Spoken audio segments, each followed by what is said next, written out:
Thank you, Mr. President-elect. During the campaign, you said you were not naive about how difficult it would be to unite the country.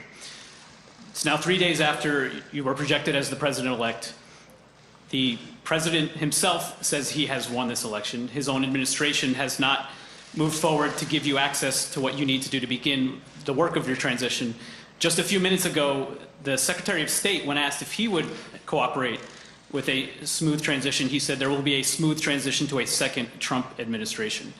I wonder if you have a message for the president who may well be watching right now, and how do you expect to be able to work with Republicans when so many have thus far refused to even acknowledge your victory? Well, first of all, we are already beginning the transition. We're well underway. And the ability for the administration in any way by failure to recognize this our win does not change the dynamic at all in what we're able to do. We've announced yesterday, as you know, the health group that we put together today. We're going to be moving along in a consistent manner, putting together our administration, the White House, and reviewing who we're going to pick for the cabinet positions. And nothing's going to stop that. And so I'm confident that the fact that they're not willing to acknowledge we won at this point is not of much consequence in our planning and what we're able to do between now and January 20th. You have a response to Secretary Pompeo, and I also wonder, you warned during the campaign that as the walls closed in on the president, he would behave more erratically. Yesterday, he fired his defense secretary on Twitter. Are you worried that he's disabling the government? And what are you saying to the world leaders who are calling you at this point about the situation here? Well, first of all, I'm letting them know that America's back. We're going to be back in the game. It's not American alone. Number one, I've had the opportunity to speak with now 6 world leaders. And the response has been very fulsome, energetic, and they're all looking forward to being able to, from Great Britain to France, to Germany, to Canada, et cetera, and Ireland. So I feel good about the ability to. I said when we announced that the next president is going to inherit a divided country and a world in disarray. The reception and welcome we've gotten around the world from our allies and our friends has been real. I'm having a number of other calls to return, and so I feel confident that we're going to be able to put America back in the place of respect that it had before. Yes, sir.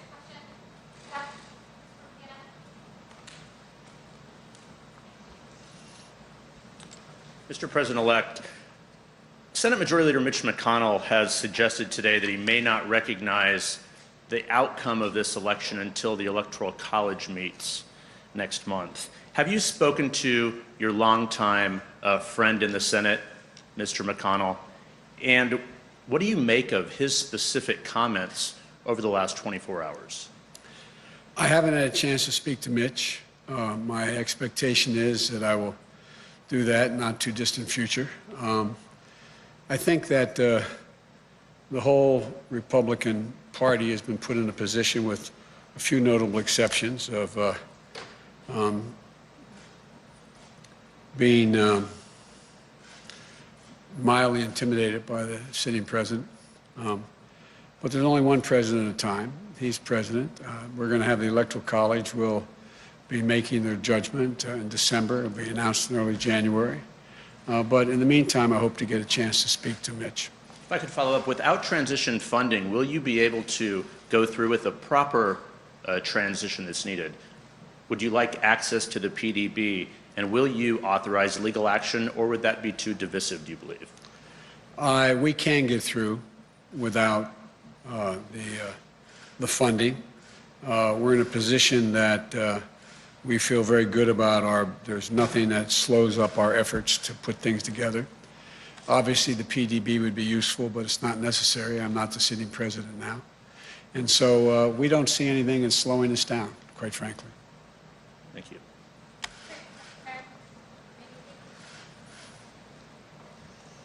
Thank you, Mr. President-elect, and congratulations to you both. Have you tried to reach out at all to the president? And if he is watching right now, what would you say to him? Mr. President, look forward to speaking with you. And you say that you are being able to move ahead without interruption, but to Jeff's point, presumably at some point you will need access to more classified information, secure facilities and the like. What options are you considering? How will you move ahead if the president continues to refuse to concede? Well, look, access to classified information is useful, but I'm not in a position to make any decisions on those issues anyway. There's one, as I said, one president at a time, and he will be president until January 20th. It would be nice to have it, but it's not critical. And we're just going to proceed the way we have. We're going to do exactly what we'd be doing if he had conceded and said we've won, which we have. And so there's nothing really changing. But not ruling out legal action? No, I don't see a need for legal action, quite frankly. I think the legal action is, you're seeing it play out, the actions he's taking. And so far, there is no evidence of any of the assertions made by the President or Secretary of State Pompeo. Secretary of State Pompeo.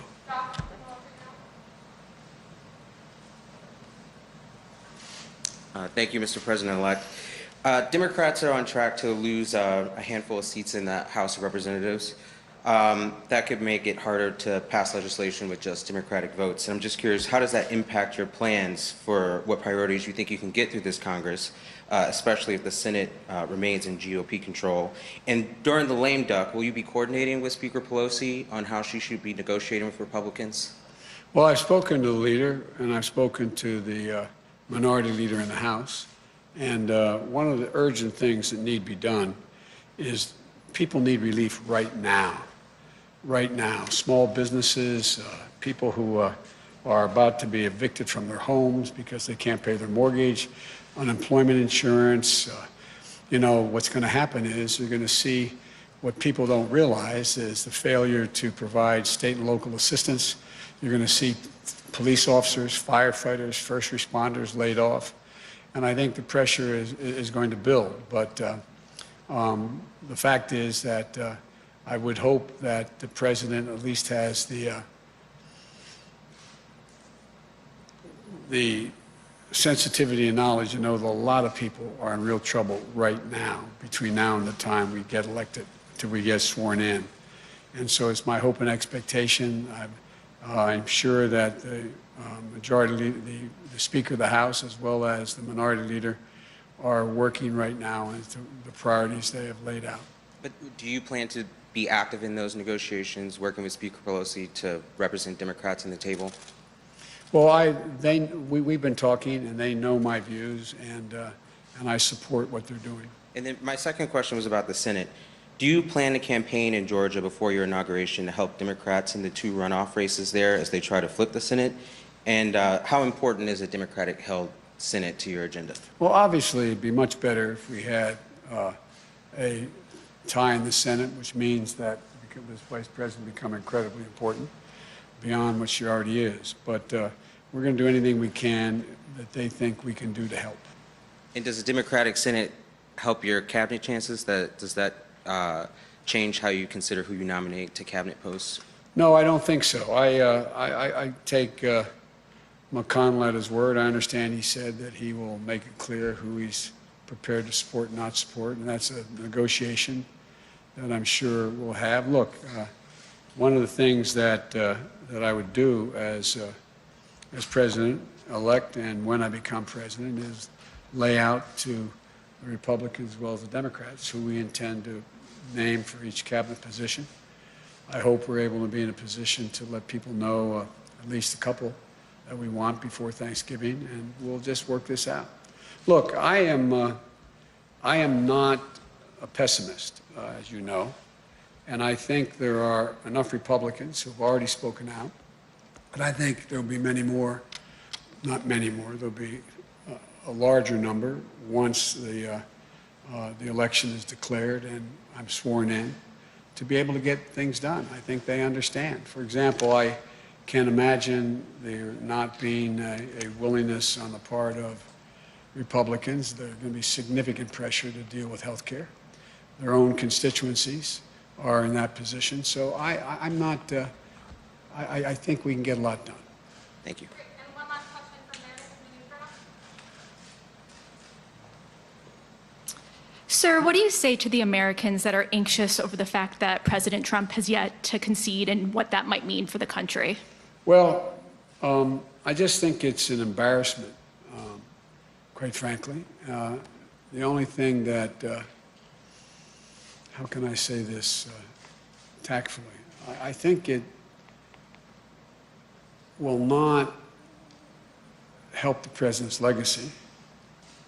I think that I know from my discussions with foreign leaders thus far that they are hopeful that the United States democratic institutions are viewed once again as being strong and enduring. But I think at the end of the day, it's all going to come to fruition on January 20th.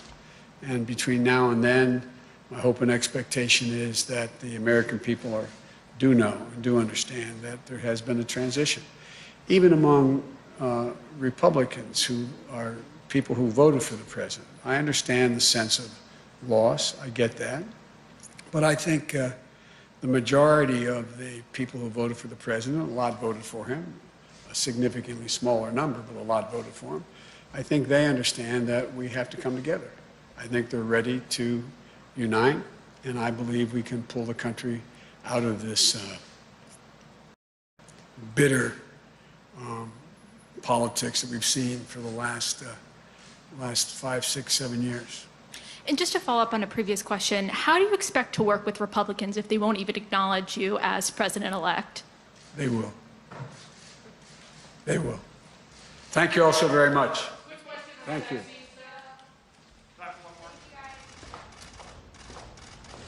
If the FDA fast tracks the Pfizer vaccine, would you take it?